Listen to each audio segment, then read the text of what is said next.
وسيق الذين اتقوا ربهم إلى الجنة زمرا حتى إذا جاءوها وفتحت أبوابها وقال لهم خزنتها سلام عليكم طبتم فادخلوها خالدين وقالوا الحمد لله الذي صدقنا وعده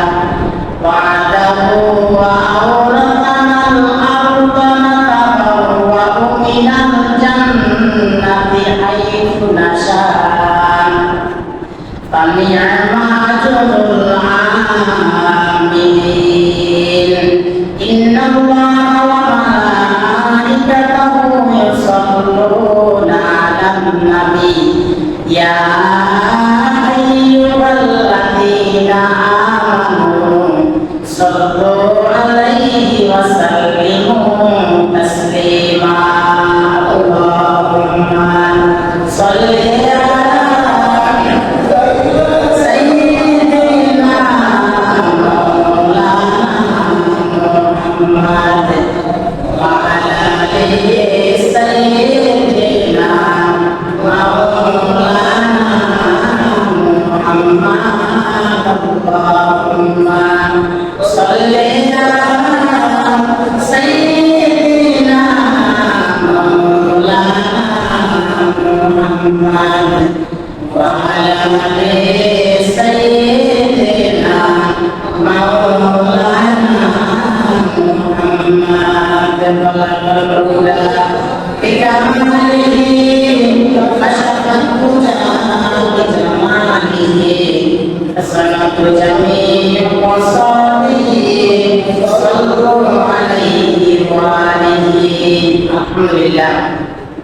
সর্বপ্রথম বিশ্ব জাহানের মালিক আল্লাহ রাব্বুল আলামিনের কাছে লাখ কোটি শুকরিয়া আদায় করি যে মহান মালিক আমাদেরকে সপ্তাহের শ্রেষ্ঠ দিন জুমার দিন সবার আগে মসজিদে আসার এবং বসার জন্য তৌফিক দান করেছেন। সে মহান মালিকের দরবারে আমরা সবাই লাখ কোটি শুকরিয়া আদায় করি। আমরা সবাই বলি আলহামদুলিল্লাহ। দুরূদ ও সালাম প্রেরণ করছি আমাদের নবী বিশ্ব নবী মুহাম্মদুর রাসূলুল্লাহ সাল্লাল্লাহু আলাইহি ওয়াসাল্লামের প্রতি। আল্লাহর মাগফিরাত কামনা করে সকল ভাইদের যারা ঈমান নিয়ে মৃত্যুবরণ করেছেন আল্লাহ রাব্বুল আলামিন যেন সবাইকে মাফ করে দেন। সকলে বলে আমিন। সম্মানিত উপস্থিতি, সম্মানিত মুসলিয়ান کرام, গত জুমায় আমরা জেনেছিলাম হাসরের মাঠে আল্লাহ তাআলা যখন বিচারের কাজ শেষ করবেন, হাসরের মাঠে আল্লাহ তাআলা বিচারের কাজ শেষ করার পর মানুষগুলোকে আল্লাহ তাআলা দুই ভাগ করে দিবেন। তার মধ্যে এক ভাগ যাবে জান্নাতে, আর এক ভাগ যাবে জাহান্নামে। আল্লাহ তাআলা বলেন ফারিকুম ফিল জান্নাহ, একদল হবে জান্নাতি, ওয়া ফারিকুম ফিস সাঈর, আর একদল হবে জাহান্নামী। আজ আমরা জান্নাতি বান্দাদের জান্নাতে যাওয়ার পর আল্লাহ তাআলা জান্নাতি বান্দাদেরকে কি কি নাজ নেয়ামত দান করবেন সেই সম্পর্কে আজকে আমরা জানার চেষ্টা করব। আল্লাহ তাআলা জান্নাতীদের জন্য কত সুন্দর করে জান্নাত বানিয়ে রেখেছেন। আল্লাহ তাআলা কোরআনুল কারীমের 32 নম্বর সূরা সূরাতুশ সাজদার 17 নম্বর আয়াতের মধ্যে বলেন ফালা তা'লামু নাফসুম মা উখফিয়া লাহুম মিন কুররাতি আ'য়ুন জাযাআন বিমা কানু ইয়া'মালুন। আল্লাহ তাআলা বলেন অতঃপর কেউ জানে না তাদের কৃতকর্মের প্রতিফল হিসাবে, তাদের পুরস্কার হিসাবে তাদের জন্য আমি আল্লাহ তাআলা কেমন জান্নাত রেখেছি। অর্থাৎ আপনি নেকামল করার পর যখন জান্নাতি হবেন আল্লাহ তাআলা আপনার জন্য আমাদের জন্য কেমন জান্নাত রেখেছেন আমরা কেউ তাও জানি না। হাদিসে কুদসিতে আল্লাহ তাআলা বলেন আ'আদাতু লিইবাদিয়াস সালিহিন, আমি আমার নেককার বান্দাদের জন্য জান্নাতের এমন সব নিয়ামত প্রস্তুত করে রেখেছি মা লা আইনুন রাআত, যে নিয়ামত পৃথিবীর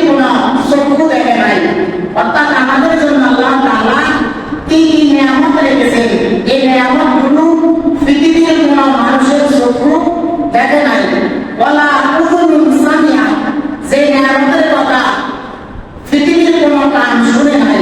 অর্থাৎ আল্লাহ তাআলা আমাকে কি কি নিয়ামত দান করবেন, এই নিয়ামতের কথা পৃথিবীর কোনো কান শুনে নাই। ওয়ালা খাতরা আলা কলবি বাশার, সেই নিয়ামতের কথা পৃথিবীর কোন মানুষের অন্তরে উপলব্ধি আসে নাই। অর্থাৎ জান্নাতটা কেমন হবে, জান্নাতের ভিতর আল্লাহ তাআলা আমাদেরকে কি কি দিবেন, এই ব্যাপারে কোনো মানুষের অন্তরে উপলব্ধি আসে নাই। এত সুন্দর জান্নাত আল্লাহ তাআলা আমাদের জন্য প্রস্তুত করে রেখেছেন। আবার আল্লাহ তাআলা কোরআনুল কারীমের ৩ নম্বর সূরা সূরা আলে ইমরানের ১৩৩ নম্বর আয়াতের মধ্যে বলেন, ওয়াসারিউ ইলা মাগফিরাতিন মির রাব্বিকুম ওয়া জান্নাতিন আরদুহাস সামাওয়াতু ওয়াল আরদ উইদ্দাত লিল মুত্তাকিন। আল্লাহ তাআলা বলেন, তোমরা তোমাদের রবের ক্ষমা আর সেই জান্নাতের দিকে ধাবিত হও, যে জান্নাতে আল্লাহ তাআলা তোমাদের জন্য ৭ আসমান আর ৭ জমিন যত বড় তার চেয়ে আরো বিশাল বড় করে তোমাদের জন্য জান্নাত বানিয়ে রেখেছেন। সুবহানাল্লাহ। তবে জান্নাত কত বড় হবে? ৭ আসমান আর ৭ জমিন যত বড় তার চেয়ে আরো বড় জান্নাত আল্লাহ তাআলা আমাদের জন্য বানিয়ে রেখেছেন। সর্বশেষ যে বান্দাটি জান্নাতে প্রবেশ করবে, অর্থাৎ যাকে জান্নাতে প্রবেশ করানোর পর আল্লাহ তাআলা জাহান্নামের দরজা একেবারে চিরদিনের জন্য বন্ধ করে দেবেন। আল্লাহ তাআলা সর্বশেষ যাকে জাহান্নাম থেকে মুক্তি দিয়ে জাহান্নামের দরজা চিরদিনের জন্য বন্ধ করে দেবেন, আল্লাহ তাআলা ফেরেশতাদেরকে বলবেন, জাহান্নামের ভিতরে একটা চিরুনি অভিযান দাও। অর্থাৎ জাহান্নামের ভিতরে একটা অভিযান দাও, যার অন্তরে ঈমান ছিল কিন্তু গুনাহ করেছে, গুনাহ করার কারণে জাহান্নামে এসেছে। যার অন্তরে যারা পরিমাণ ঈমান আছে এমন কোন লোক যদি জাহান্নামের ভিতরে থাকে, তাকে তোমরা জাহান্নামের ভিতর থেকে বাইর করে নিয়ে আসো। ফেরেশতারা তখন জাহান্নামের ভিতরে খুঁজতে খুঁজতে যাদের অন্তরে যারা পরিমাণ ঈমান ছিল তাদেরকে জাহান্নামের ভিতর থেকে বাইর করে আনবেন। সর্বশেষ যাকে জাহান্নাম থেকে বাইর করবেন, বাইর করার পর দেখা যাবে দীর্ঘদিন জাহান্নামে থাকতে থাকতে জাহান্নামের আগুনে ফুটতে ফুটতে তার পুরো শরীরটা একেবারে কালো হয়ে যাবে, লোকটি হাঁটতে পারবে না। আবার হামাগুড়ি দিয়ে হামাগুড়ি দিয়ে লোকটি জাহান্নাম থেকে বের হবে। আল্লাহ তাআলা তখন তাকে বলবেন, তুমি সামনের দিকে তাকাও। লোকটি যখন জাহান্নাম থেকে বাইর হয়ে সামনের দিকে তাকাবে, তখন সে একটা সুন্দর গাছ দেখতে পাবে। গাছটি দেখার পর লোকটি ওই গাছের কাছে যাবে। গাছের কাছে যাওয়ার পর লোকটি গাছের নিচে আশ্রয় নেবে এবং পানি পান করবে। পানি পান করার পর কিছুক্ষণ পর লোকটি আবার সামনের দিকে তাকাবে। সামনের দিকে তাকানোর পর লোকটি দেখবে যে গাছের নিচে লোকটি বসেছিল ওই গাছের চেয়ে আরো সুন্দর একটি গাছ দেখা যাচ্ছে। তখন লোকটি আল্লাহকে বলবে, আল্লাহ আপনি আমাকে ওই গাছের কাছে যাওয়ার অনুমতি দেন। আপনি আমাকে যদি ওই গাছের কাছে যাওয়ার অনুমতি দেন, তাহলে আমি আপনার কাছে আরো কোনো কিছু চাইব না। আল্লাহ তাআলা তখন তাকে দ্বিতীয় গাছের কাছে যাওয়ার অনুমতি দেবেন। লোকটি হামাগুড়ি দিয়ে দিয়ে দ্বিতীয় গাছের কাছে যাবে। দ্বিতীয় গাছের কাছে যাওয়ার পর লোকটি সামনের দিকে তাকাবে। তাকানোর পর দেখবে প্রথম এবং দ্বিতীয় যে গাছটি রয়েছে এই দুইটি গাছের চেয়ে আরো সুন্দর একটি গাছ সামনে দেখা যাচ্ছে। তখন লোকটি আল্লাহ তাআলাকে বলবে, আল্লাহ আপনি আমাকে অনুমতি দেন, আমি ওই গাছের কাছে যেতে চাই, আমি তৃতীয় গাছের কাছে যেতে চাই। আল্লাহ তাআলা তখন বলবে, আমার বান্দা তুমি তো আমাকে বলেছিলে তুমি আমার কাছে আর কিছু চাইবে না, এখন তুমি কেন আবার আমার কাছে ওই গাছের কাছে যেতে চাও? আল্লাহ তাআলাকে তখন লোকটি বলবে, আল্লাহ আপনি আমাকে শেষবার অনুমতি দেন, আমি আপনার কাছে আর কোনো কিছু চাইব না। আল্লাহ তাআলা তখন তাকে অনুমতি দিবেন। অনুমতি দেওয়ার পর লোকটি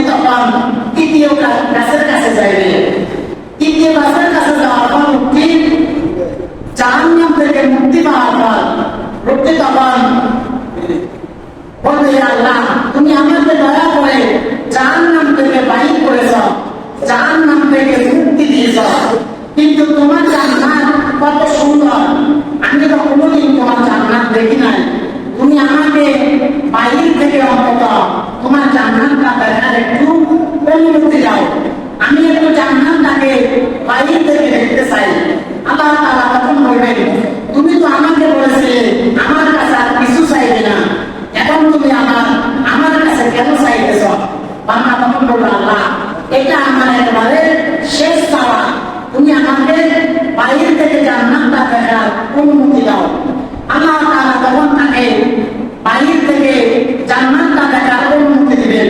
আল্লাহ তাআলা ফেরেশতাদেরকে বলবেন, হে আমার ফেরেশতারা, তোমরা এই বান্দার দিকে নিয়ে জান্নাতের সামনে চলে যাও।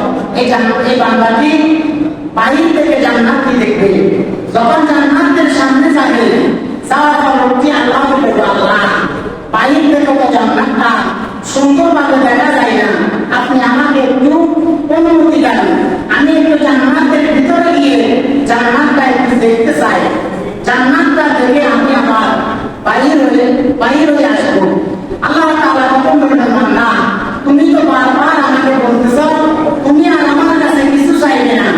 বান্দা তখন বলবে, আল্লাহ এটি আমার একেবারে শেষ চাওয়া, তুমি যদি আমাকে একবার জান্নাতটি দেখতে দাও তাহলে আমি আর তোমার কাছে কিছু চাইব না। আল্লাহ তাআলা তখন ফেরেশতাকে বলবেন, তোমরা এই বান্দাকে জান্নাতের সামনে নিয়ে যাও।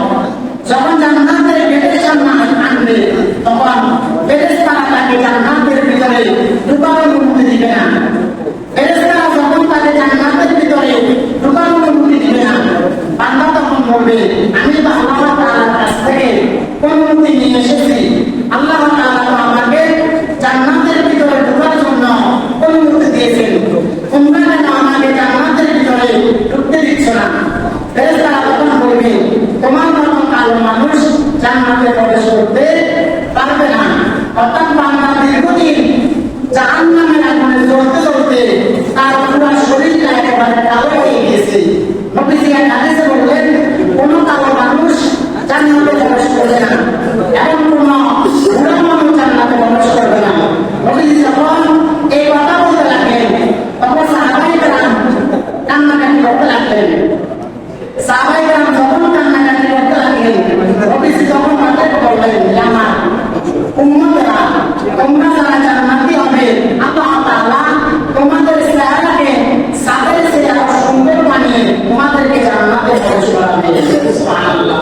ফেরেশতারা তখন তাকে বলবে, তুমি সামনের দিকে তাকাও, জান্নাত এবং জাহান্নামের মাঝখানে একটি কূপ রয়েছে, নাহরুল হায়াত নামে একটি কূপ রয়েছে, তুমি ওই কূপের ভিতরে গিয়ে তুমি একটি ডুব দিয়ে আসো।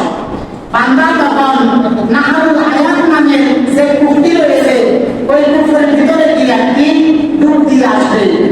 ডুব দিয়ে আসার সাথে সাথে ওই বান্দার চেহারাটা আর কালো থাকবে না, সাথে সাথে তার চেহারাটা সাদের চেয়ে আরো সুন্দর হয়ে যাবে। সুবহানাল্লাহ। এরপর ফেরেশতারা তাকে বলবে, আহলান ওয়া সাহলান, সুস্বাগতম। ফেরেশতারা তখন তাকে জান্নাতের ভিতরে ঢোকার অনুমতি দিবেন। বান্দা যখন জান্নাতের ভিতরে প্রবেশ করবে, প্রবেশ করার পর বান্দা ঘুরে ঘুরে পুরা জান্নাতটা দেখবে। জান্নাতটা দেখার পর বান্দা হঠাৎ কান্না করা শুরু করবে। আল্লাহ তাআলা তখন বলবেন, কি ব্যাপার, তুমি কান্না করতেছো কেন? করতে তখন বলবো, আল্লাহ যদি আমি জান্নাতের ভিতরে থেকে যেতে পারতাম তাহলে আমার জন্য ভালো হতো, আপনি আমাকে যদি অনুমতি দেন তাহলে আমি জান্নাতের ভিতরে থেকে যেতাম। আল্লাহ তাআলা তখন বলবে, বান্দা তুমি তো আমার কাছে বলেছিলে আর কিছু চাইবে না, এখন বারবার আমার কাছে কেন চাইতেছ? বান্দা তখন বলবে, আল্লাহ এটি আমার একেবারে সর্বশেষ চাওয়া, আমি তোমার কাছে আর কিছু চাইব না। আল্লাহ তাআলা তখন বলবে, ঠিক আছে, তুমি জান্নাত থেকে আর বাইরে হওয়ার দরকার নাই, তুমি জান্নাতের ভিতরে থাকো। লোকটি জান্নাতের ভিতরে হাঁটাহাঁটি করবে, কিন্তু লোকটি কোনো ঘরে প্রবেশ করতে পারবে না। প্রত্যেকটা বিল্ডিং এর ভিতরে আলাদা আলাদা নাম থাকবে। অর্থাৎ দুনিয়া থেকে যত মানুষ জান্নাতি হবে, প্রত্যেক মানুষের জন্য আলাদা আলাদা জান্নাত থাকবে, আলাদা আলাদা ঘর থাকবে। লোকটি পুরো জান্নাতের ভিতরে হাঁটতে থাকবে, কারণ সেই ব্যক্তি হচ্ছে সর্বশেষ জান্নাতি, যার পরে আল্লাহ তাআলা কাউকে জান্নাত দান করবেন না। লোকটি যখন জান্নাতের ভিতরে হাঁটাহাঁটি করবে,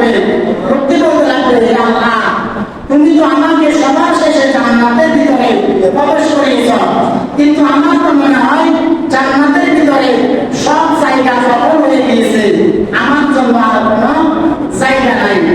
অর্থাৎ জান্নাতের সেই দিকে তাকাই সব দিকে আলাদা আলাদা নাম দেখতেছি, আমার জন্য তো কোনো নাম দেখি না, আমার জন্য কোনো জায়গা দেখি না।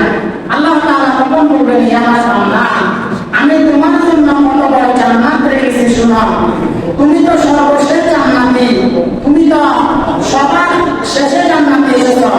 আমি আল্লাহ তাআলা তোমাকে যে জান্নাত দান করব, ওই জান্নাতটি হচ্ছে তুমি যে দুনিয়ায় ছিলে সেই দুনিয়ার মতো 10 দুনিয়ার সমান একটি জান্নাত আমি তোমাকে দান করব।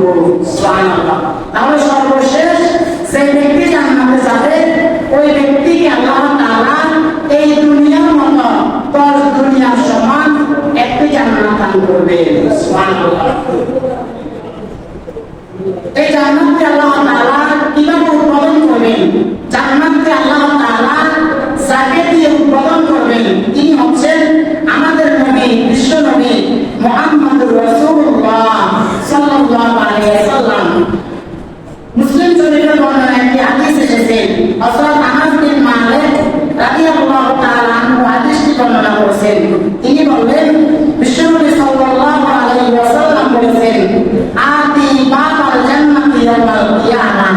নবীজি বললেন, কিয়ামতের দিন আমি জান্নাতের দরজার সামনে আসব। জান্নাতের দরজার সামনে আসার পর আমি ফেরেশতাদেরকে ওয়াদা করব, ফাস্তাফতিহ, জান্নাতের দরজা খোলা। নবীজি যখন জান্নাতের দরজা খোলার জন্য বলবেন, ফেরেশতারা তখন বলবেন, মান আনতা, আপনি কে? আপনাকে তো আমরা চিনি না, আপনি কে? নবীজি তখন বলবেন, আমি হচ্ছি সর্বশেষ নবী, আমি হচ্ছি শেষ নবী, আখির নবী মুহাম্মদুর রাসূলুল্লাহ সাল্লাল্লাহু আলাইহি ওয়াসাল্লাম। তখন জান্নাতের গেটের সামনে থাকা ফেরেশতারা বলবেন, আমরা তো দীর্ঘদিন আপনার জন্য অপেক্ষা করতেছি, দীর্ঘ সময় ধরে আপনার জন্য আমরা এই জান্নাতের গেটের মধ্যে দাঁড়িয়ে রয়েছি। আল্লাহ তাআলা আমাদেরকে হুকুম করেছেন, শেষ নবী মুহাম্মদুর রাসূলুল্লাহ সাল্লাল্লাহু আলাইহি ওয়াসাল্লাম যখন আসবে, তখন তোমরা জান্নাতের গেট খুলে দিবে।